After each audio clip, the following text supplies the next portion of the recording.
La primera vez que sospeché que algo andaba mal con Laura no fue por su móvil, ni por un mensaje raro, ni por qué llegara tarde del trabajo.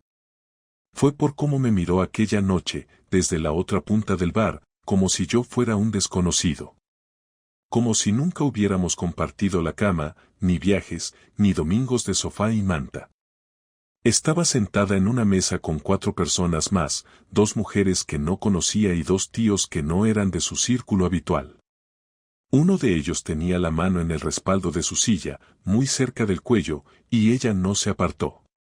Ni siquiera pestañeó cuando lo vi. Y lo más jodido, ella no sabía que yo estaba allí. Era un jueves por la noche. Había quedado con mi primo Nico en un bar de Malasaña para ver el partido del Atleti. Nada del otro mundo, unas cañas, patatas bravas y gritarle al televisor. Pero Nico tuvo que cancelar a última hora porque su hija se puso mala. Y ya que estaba en la zona, me metí igual. El bar no estaba lleno, así que me fui al fondo, pedí una Mao y me acomodé. Y ahí estaba ella. Ni siquiera se había cambiado después del trabajo, aún llevaba la camisa blanca de la clínica, pero desabrochada justo un botón más de lo normal. Reía. No de esa forma ligera, simpática. Reía con los ojos, con el cuerpo echado hacia adelante. Reía como cuando empezábamos a salir y yo la llevaba a los bares de Lavapiés a ver monólogos malos y nos reíamos de todo. Reía de esa forma que ya no usaba conmigo. No me vio. Yo me quedé quieto.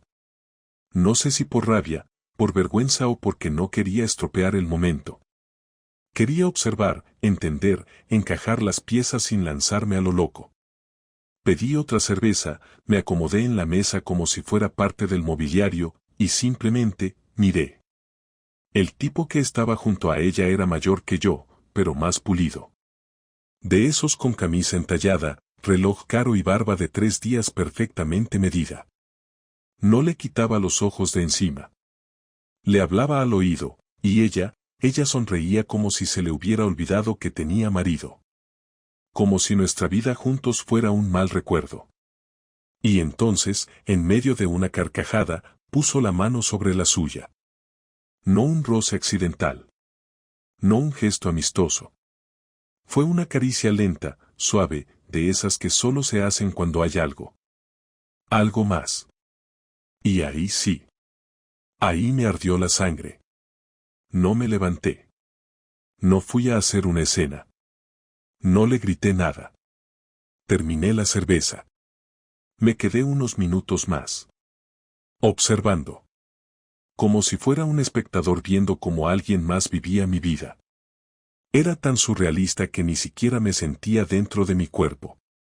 Cuando ella se levantó para ir al baño, los ojos se me fueron solos a sus piernas.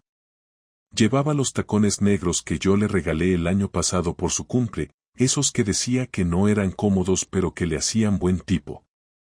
Y pensé, no se los pone ni cuando salimos tú y yo, Álvaro. Pensé eso mientras apretaba los dientes. La noche terminó para mí ahí. Salí del bar antes de que ella regresara a su mesa. Caminé sin rumbo por la calle Fuencarral como un zombi, sin saber si lo que había visto era real o una mala película. No tenía pruebas. No tenía nombres. Solo tenía esa imagen clavada en la cabeza, mi mujer, acariciando la mano de otro como si yo no existiera. Pero sí existo. Y a partir de esa noche, empecé a existir de otra manera. Volví a casa caminando. Ni taxi ni metro. 40 minutos andando por calles medio vacías, con los cascos puestos pero sin música. Quería silencio, aunque la cabeza no me dejaba. No sabía exactamente qué era lo que me dolía más, si la traición en sí, o el hecho de que lo había visto con mis propios ojos y aún así no había hecho nada. Ni una palabra, ni una mirada, ni siquiera un mensaje. ¿Eso me convertía en un cobarde? ¿O en alguien que necesitaba más para asegurarse? Porque en el fondo, aún quería estar equivocado. Quería pensar que era una situación malinterpretada, que ese gesto fue más inocente de lo que parecía, que ella solo estaba siendo amable. Pero algo en su cuerpo decía otra cosa. No era una conversación casual, y ese tío no era simplemente un amigo del trabajo. Cuando llegué al portal, ya casi eran las 12. Subí despacio, sin ruido, como si tuviera miedo de molestar a alguien. Abrí la puerta y la casa estaba en penumbra. Pancho dormía sobre el sofá y todo estaba en su sitio. Olía a su perfume, ese que solo usa cuando va a la clínica o tiene una reunión importante.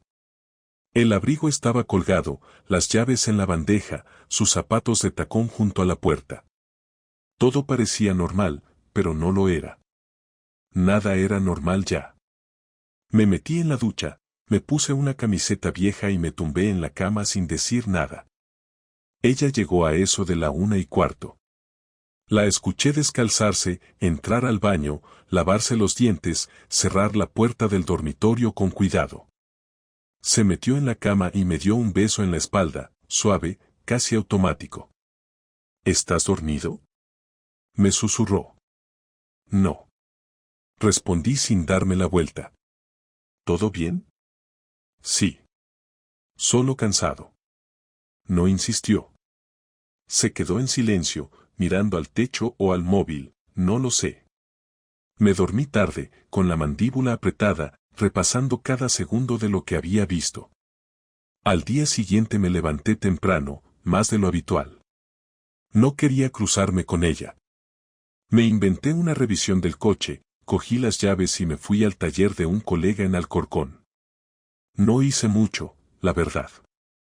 Estuve un rato con los mecánicos, desayuné solo en una cafetería cutre, y luego me metí en el coche a pensar. Y ahí decidí que necesitaba saber más. No podía quedarme con esa escena suelta en la cabeza, sin contexto. Lo que necesitaba era verla otra vez en ese entorno, sin que ella supiera que yo estaba mirando. No por venganza, ni por paranoia, sino porque me conocía. Sabía que si me equivocaba, me arrepentiría el resto de mi vida de haber armado un escándalo por nada. Pero si tenía razón, necesitaba pruebas que no dejaran lugar a dudas, al menos para mí. Los siguientes días fueron raros. Empecé a observarla con una calma que a veces me asustaba. Escuchaba cómo me contaba su día con un tono natural, me hablaba del trabajo, de una compañera nueva que habían contratado, de lo pesados que estaban los pacientes. Yo asentía, respondía con monosílabos, y ella no parecía notar nada. Yo esperaba encontrar contradicciones, nervios, un cambio de actitud. Pero no. Se comportaba como si nada pasara. Y eso me desconcertaba más. ¿Sería capaz de mentir también? ¿O de verdad no había nada? Decidí que tenía que seguir su rutina. No espiarla, pero sí aparecer de forma inesperada, ver cómo reaccionaba. Así que el jueves siguiente, la misma hora, el mismo bar. Llegué sobre las 9, como la vez anterior. Esta vez me senté en otra esquina, más oscura, detrás de una columna donde se podía ver todo sin ser visto. Pedí una cerveza y esperé. No tenía ni idea de si volvería, ni con quién, ni a qué hora. Pero a las 9:30 entró por la puerta. Venía sola. Miraba el móvil y sonreía. Llevaba un vestido verde que le conocía, ajustado, discreto pero llamativo. Se sentó en la misma mesa de la semana pasada. A los pocos minutos llegaron nosotros. Las dos compañeras, que esta vez reconocí del Instagram que a veces revisaba sin decirle nada. Y luego, el tipo. Camisa blanca, reloj llamativo, ese aire de estar siempre cómodo en cualquier sitio. Saludó con un beso a cada una, incluido a Laura, y se sentó a su derecha. Otra vez la mano en el respaldo. Otra vez las miradas, las risas. Estuvieron ahí casi 2 horas. Yo no me moví. Bebí 3 cervezas y fingí leer cosas en el móvil mientras no les quitaba ojo.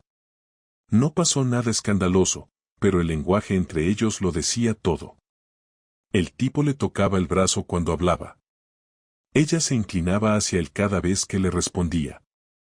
No se trataban como compañeros de trabajo. Había una confianza que no era reciente. Había algo más. En un momento, uno de los camareros se les acercó, parecía conocerlos. Se saludaron con familiaridad, bromas, incluso les trajo algo sin que lo pidieran. El camarero miró a Laura y le dijo algo como «Hoy tampoco lo traes contigo». Ella se rió y dijo «No, esta noche vengo libre». No sé si hablaba de mí.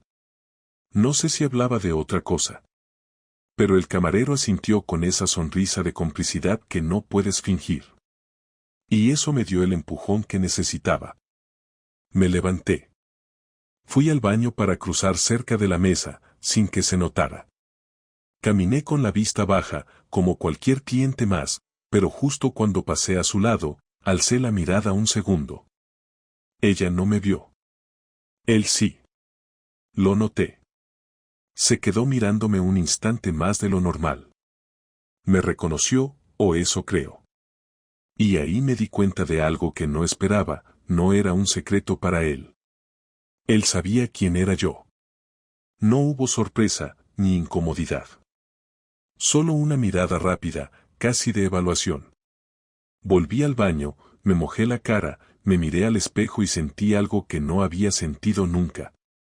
No era tristeza, ni rabia, ni celos. Era una especie de aceptación, pero mezclada con una decisión que me empezaba a tomar el cuerpo. Salí del baño, pasé de nuevo junto a la mesa, y me fui del bar sin que ninguno me dijera nada. Esta vez no caminé a casa. Cogí un taxi. No me temblaban las manos, no sentía el corazón acelerado. Solo tenía una idea clara, ya no era una sospecha. Era un hecho. Y ahora me tocaba decidir qué hacer con eso. Volví a casa esa noche con una calma que no me reconocía, abrí la puerta despacio, dejé las llaves en la bandeja y me quité la chaqueta sin hacer ruido. Aunque no había motivo para tanto sigilo porque Laura aún no había llegado y el piso estaba igual que siempre, con la luz del salón apagada, el gato medio despierto en el respaldo del sofá y ese silencio espeso que solo existe cuando sabes que algo va a romperse pronto. Me senté en la mesa de la cocina sin encender la luz, apoyé los codos y me quedé mirando la nada durante un buen rato, no repasando escenas ni imaginando conversaciones, sino pensando en algo mucho más práctico. En cómo iba a hablar, en qué palabras usar para no sonar como un loco ni como un mendigo emocional, porque tenía claro que si abría la boca desde la rabia lo iba a estropear todo y ella tendría una salida fácil, una excusa, una forma de darle la vuelta a la situación, y yo no estaba dispuesto a regalarle eso. Cuando Laura entró, cerca de la 1, traía esa energía nerviosa que solo le he visto cuando ha hecho algo que no quiere explicar, dejó el bolso sobre la silla sin cuidado, se quitó los zapatos y caminó hacia mí con una sonrisa automática que se le fue apagando según se dio cuenta de que estaba sentado a oscuras, esperándola, con la espalda recta y las manos cruzadas. Encendió la luz y me miró con ese gesto suyo de confusión mezclada con fastidio. ¿Pasa algo?, preguntó, intentando sonar normal. Siéntate, le dije sin levantar la voz. Álvaro, son casi la 1, mañana trabajo temprano. Siéntate, Laura. No grité, no golpeé la mesa, no hice nada de eso, y creo que precisamente por eso se sentó, porque entendió que no era una charla cualquiera ni una bronca por llegar tarde, se sentó frente a mí. Cruzó las piernas y me miró a los ojos, y en ese momento confirmé algo que ya sabía, que no estaba sorprendida, que estaba preparada para esta conversación aunque no supiera exactamente por dónde iba a venir. He estado en el bar de Malasaña, dije despacio, el jueves pasado y hoy. No respondió. No abrió la boca. Bajó la mirada un segundo y luego volvió a mirarme con una mezcla de desafío y cansancio. Y dijo. Te vi con él, continué, 2 veces, sentados en la misma mesa, riendo, tocándoos, hablando como 2 personas que no se acaban de conocer. No estás diciendo nada concreto, respondió ella, apoyándose en el respaldo, sabes que tengo compañeros de trabajo y amigos, no sé qué esperas que te diga. Espero que no me trates como a un imbécil, le contesté, porque no lo soy. Ahí cambió algo en su cara, no fue miedo ni culpa, fue enfado, el tipo de enfado que aparece cuando alguien se siente acorralado y decide atacar antes de defenderse. ¿Me has estado siguiendo?, dijo elevando un poco la voz. ¿En serio estás haciendo eso? No te he seguido, respondí sin moverme. He ido a un sitio donde sabía que ibas a estar, y te he visto comportarte como no te comportas conmigo desde hace años. Eso es muy injusto, replicó. No tienes ni idea de por lo que paso cada día, de la presión que tengo, de lo sola que me siento a veces. Eso no te da derecho a mentirme, le dije, ni a sentarte en una mesa con otro tío y dejar que te toque como si yo no existiera. Se levantó de golpe, empezó a caminar por la cocina, se pasó las manos por el pelo y soltó una risa corta, nerviosa. No ha pasado nada, dijo, no ha pasado nada de lo que estás pensando. No te he dicho lo que estoy pensando, contesté, dime tú qué ha pasado. Hubo un silencio largo, incómodo, de esos que pesan en el pecho, y al final habló, pero no como yo esperaba, no con lágrimas ni disculpas, sino con una frialdad que me dolió más que cualquier grito. Se llama Marcos, dijo, trabaja con una empresa externa, lo conocí hace meses, empezamos hablando en reuniones, luego tomando algo después del trabajo, y sí, me gusta hablar con él, me siento escuchada, me siento vista. ¿Y eso es todo?, pregunté. Eso es todo, respondió, no hemos hecho nada.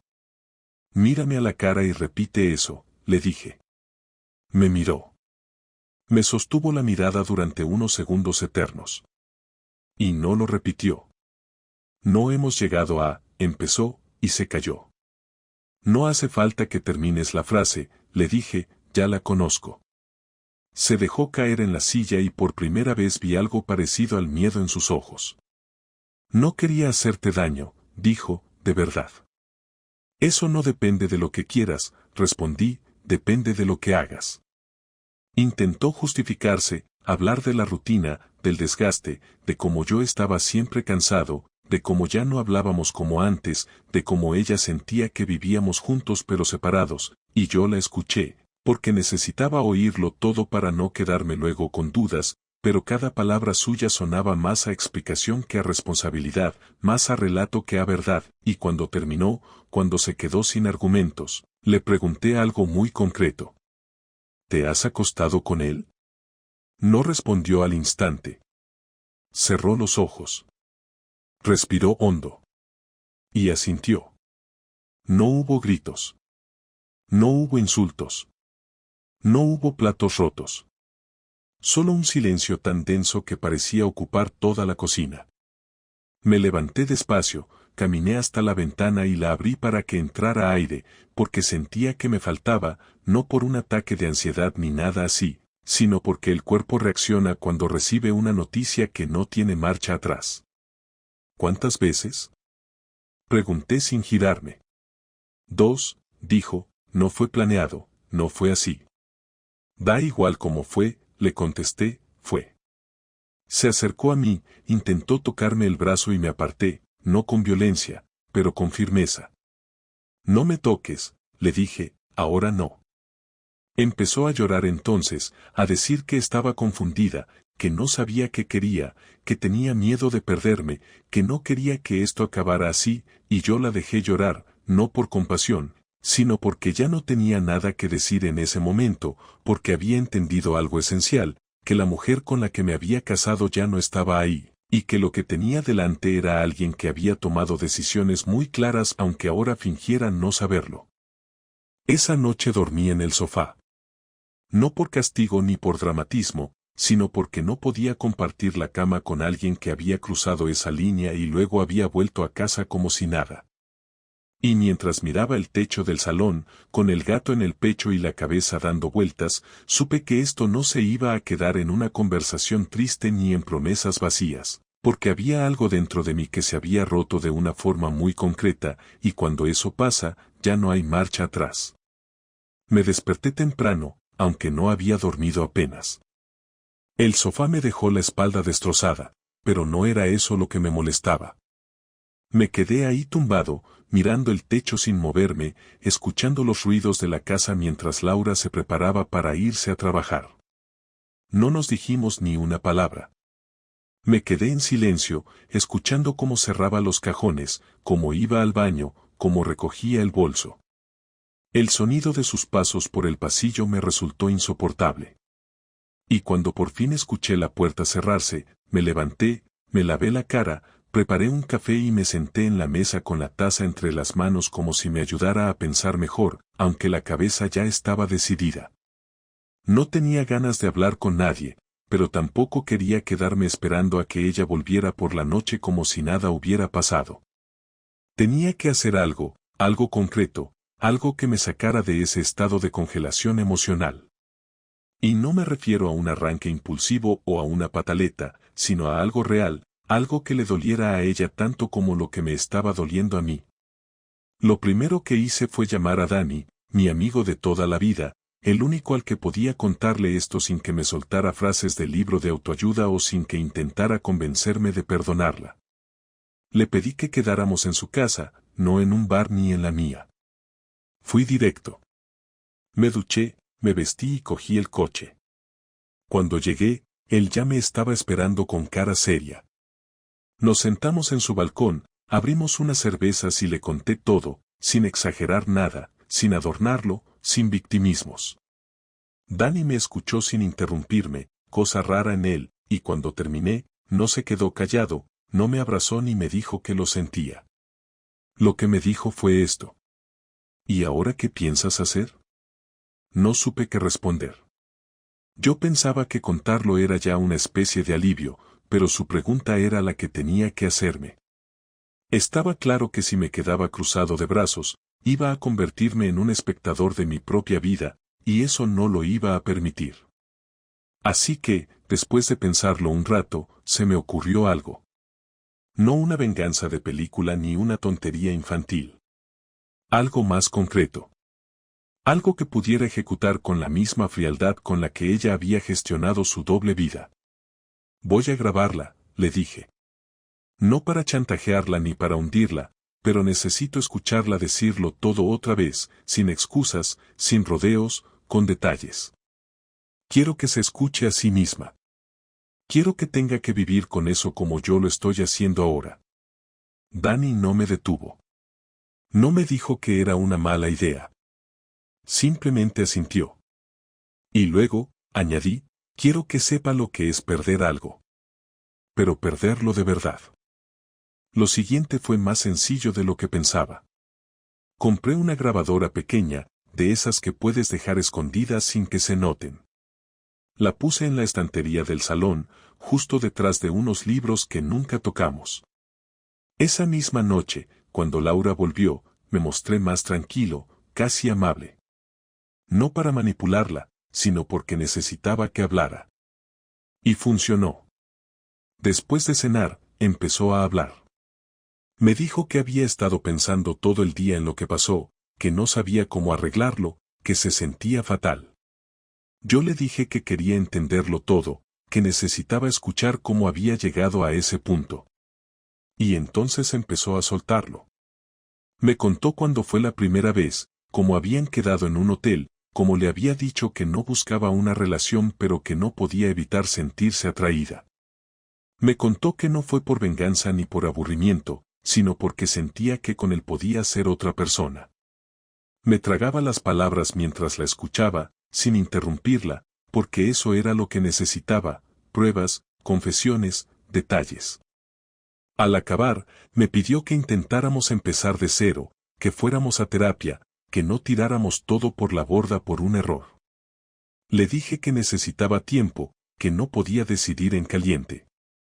Se fue a dormir sola, como la noche anterior, y yo me quedé en el sofá otra vez, esta vez con la grabación ya guardada en una carpeta con contraseña en mi portátil. Al día siguiente, me levanté con otra idea. No era suficiente con tener pruebas, con saber la verdad. Necesitaba actuar. No quería destruirla públicamente ni hacer el ridículo, pero sí quería que sintiera lo que era perder algo importante. Así que empecé por hacer una copia de las llaves y se las entregué a Dani. Luego fui a buscar un pequeño trastero que se alquilaba por días, lo pagué por adelantado y empecé a meter mis cosas poco a poco. Cada día, antes o después del trabajo, sacaba algo. Unas camisetas, un par de libros, algún papel importante, el portátil. Todo lo que era mío, lo empecé a sacar sin que ella lo notara. También vacié una cuenta que teníamos conjunta, esa que usábamos para los gastos comunes, y transferí mi parte a otra mía personal. No hice nada ilegal ni agresivo, simplemente me protegí. Dejé de comprar en casa, dejé de hacer planes para el fin de semana. Cuando ella notó que algo estaba pasando, me preguntó: ¿te estás distanciando a propósito? Estoy pensando en todo, le respondí sin darle más detalles. Ella creyó que aún tenía una oportunidad. Intentó acercarse más, empezó a cocinar cosas que hacía años no cocinaba, a proponer ver pelis juntos, a escribirme mensajes durante el día. Pero yo ya estaba fuera, emocionalmente desconectado, solo terminando de planear lo inevitable. Y llegó el día que lo tuve todo listo. Era un sábado por la mañana. Laura estaba en la ducha, y yo aproveché para dejarle una nota en la mesa del salón. No era una carta dramática ni nada por el estilo. Solo un párrafo breve y directo.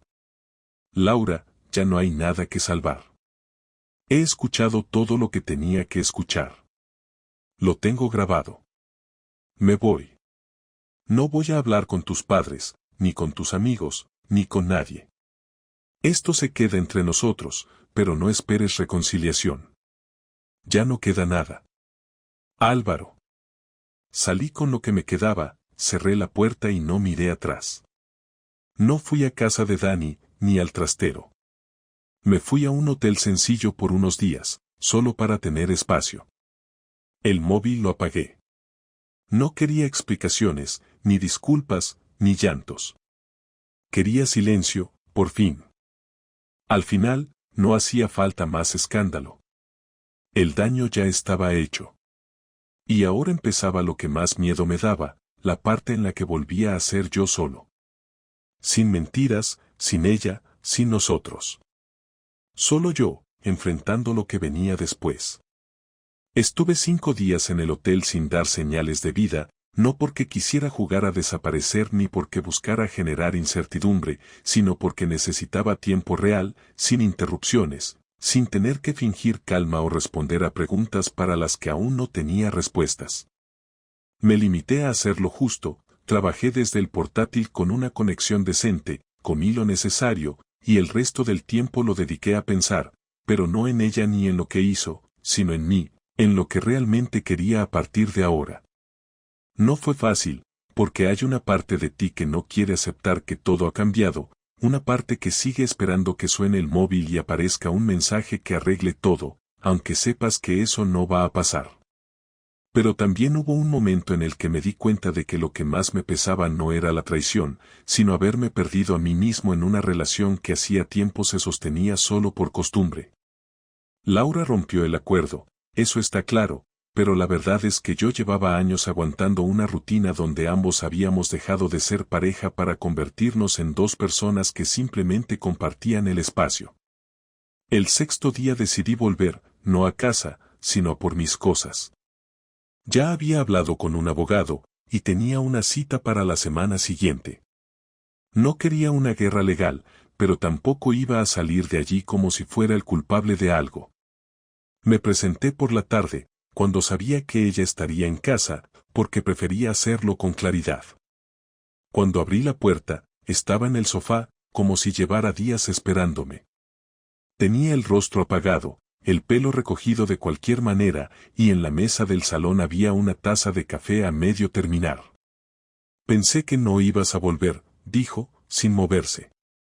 Solo vengo a recoger lo que falta, respondí mientras dejaba la mochila en el suelo. No he tocado nada, añadió ella, como si eso arreglara algo. Me acerqué al dormitorio y empecé a abrir cajones. Tenía todo más o menos clasificado, así que fue rápido. Ella se quedó en el salón.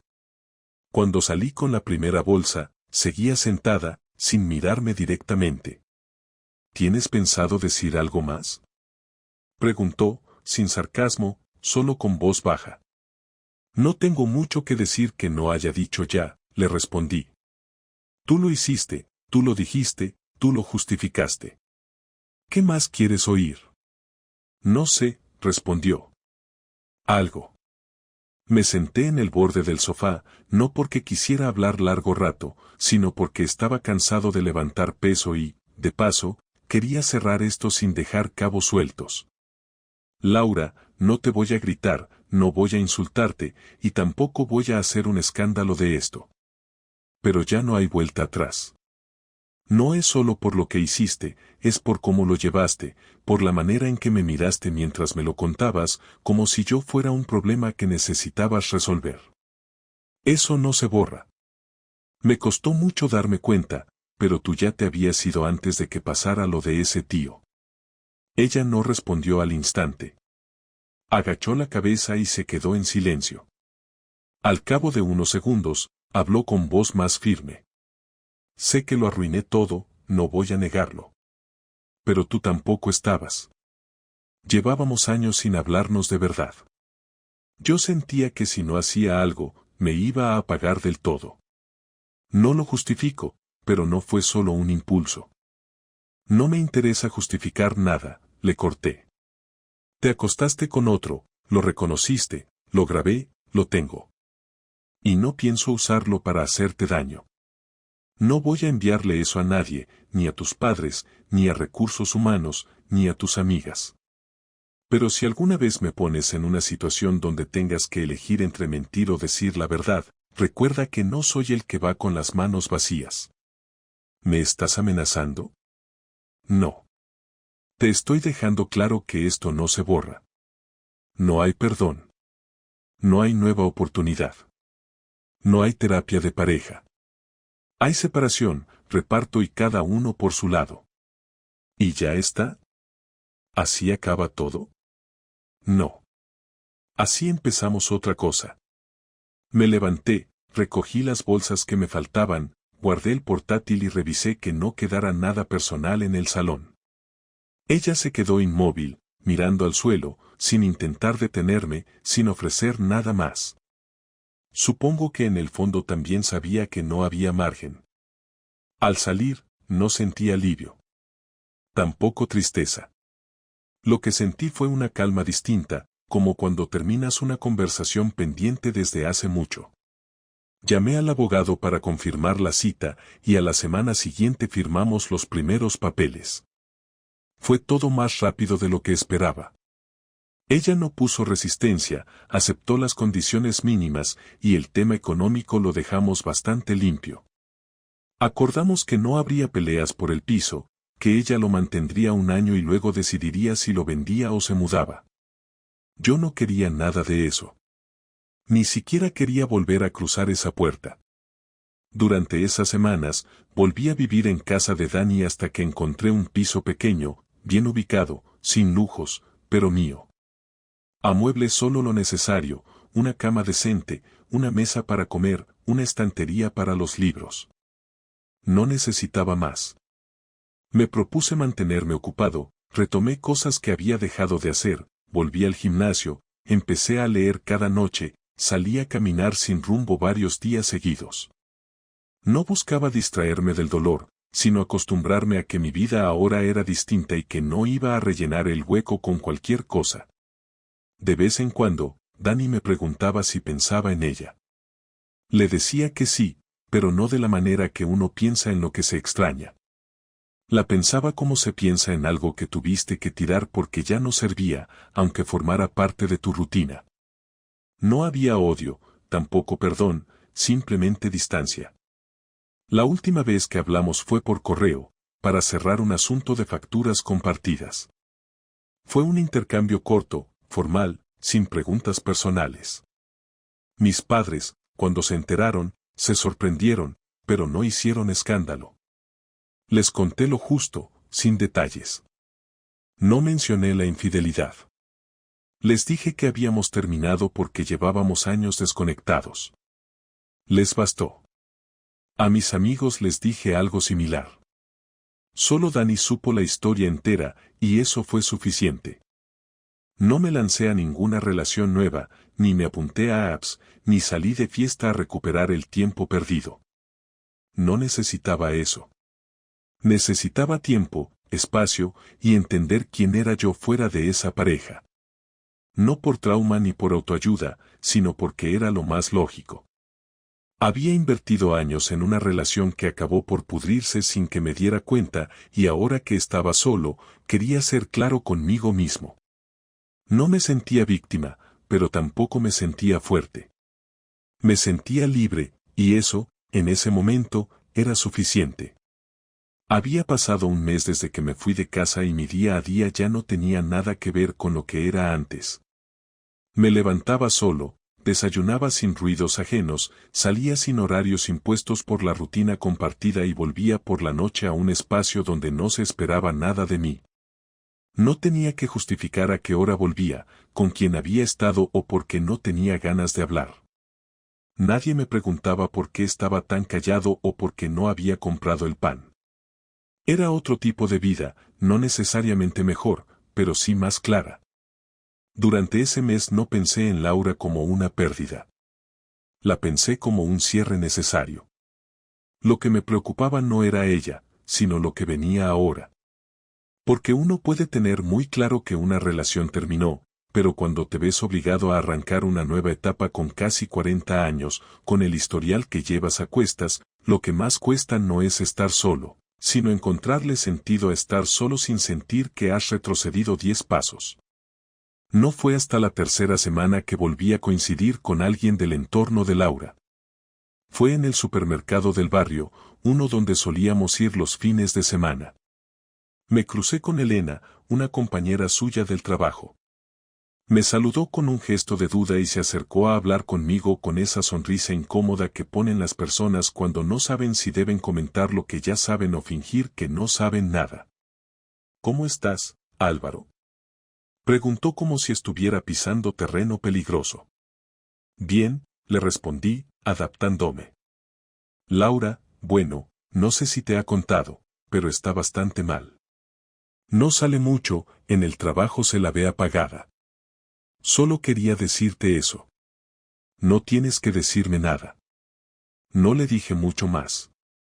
Solo asentí y le deseé buen día. Ella entendió que no tenía intención de abrir una conversación larga y se fue. Pero ese encuentro me dejó dándole vueltas a algo que no había previsto. No por lo que dijo sobre Laura, eso me daba igual, sino porque me hizo pensar que mi salida la había golpeado más de lo que quería admitir. No sentí compasión, pero sí una cierta satisfacción. No porque estuviera sufriendo, sino porque al menos eso confirmaba que mi reacción no le había pasado desapercibida. No me había ido en silencio para evitar conflictos. Me había ido así porque sabía que el silencio pesa más cuando no lo puedes romper con una discusión. Unos días después, recibí un correo de ella. No uno emocional, no una carta de reconciliación.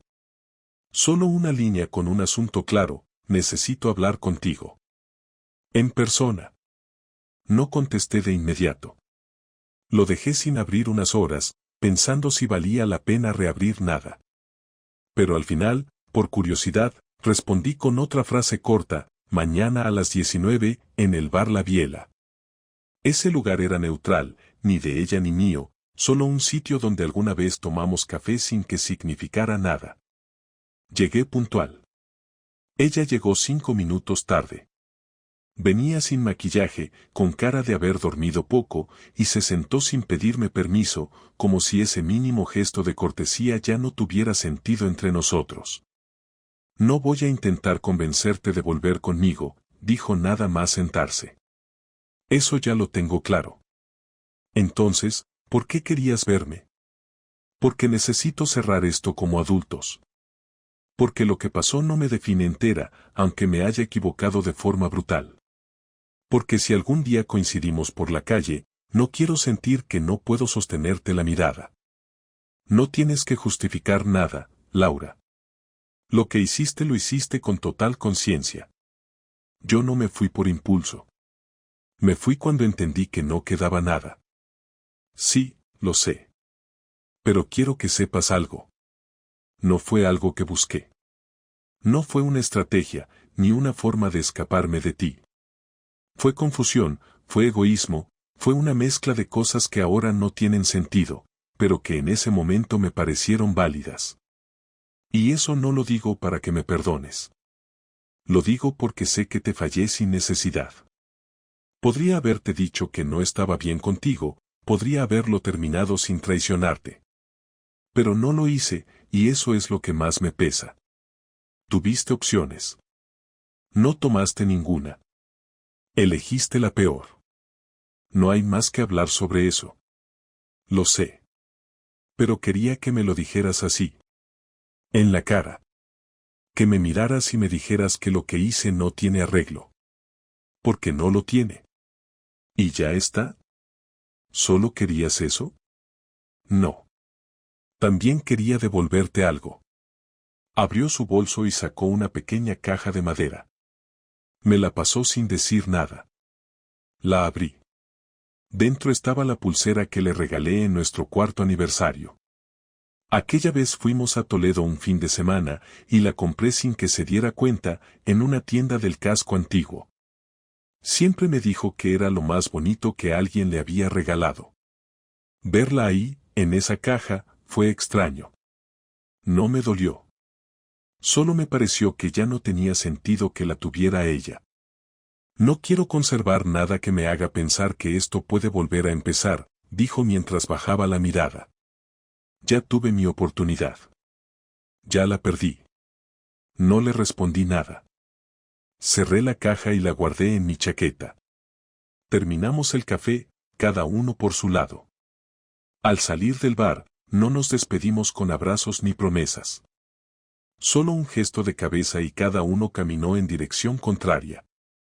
Lo sentí como debía sentirse, como el último cierre. Desde entonces no supe más de ella. Borré su número, eliminé los correos antiguos y guardé la grabación en un USB que metí en una caja y guardé en el fondo de un cajón, no porque pensara usarla algún día, sino porque había sido parte de lo que me permitió salir con claridad. No había odio, pero tampoco había lugar para su presencia en mi nueva vida. A veces me preguntan si no me arrepiento de cómo lo manejé. Siempre digo que no. Porque el verdadero fracaso habría sido quedarme, callarme, fingir que nada pasó, cargar con una historia rota solo por miedo a volver a empezar.